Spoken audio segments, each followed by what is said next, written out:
Hello বন্ধুরা, কেমন আছো? আশা করি তোমরা সকলেই ভালো আছো। আর আমি খুব একটা ভালো নেই, কারণ আমার সাথে একটা ঘটনা ঘটে যায়। তো সেটা হয়েছিল মঙ্গলবারে আমি মানে পুজো দিতে গিয়েছিলাম এবং বাড়ি ফেরার সময় একটা গরু দাঁড়িয়ে ছিল। আমি সাইড কেটে বেশ গরুটাকে চলে এসেছিলাম, পাপাইকে কোলে নিয়েছিলাম। এবং দেন তারপরে গরুটা এমনভাবে তাড়া করলো আমাদের মা ছেলেকে, যে আমি পাপাইকে কোলে নিয়ে দৌড়াতে গিয়ে পড়ে যাই রোডের মধ্যে। এবং পাপায়ের হালকা একটু মাথায় লেগেছে, যেহেতু সামনেভাবে বলছি। আর আমার দুটো হাঁটু একদম ছোলা গেছে। তো দেখো কি অবস্থা আমার হাঁটুগুলো।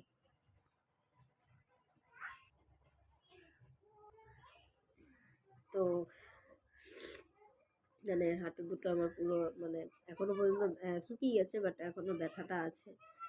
তো আজকে ভিডিও এইটুকুই, টাটা।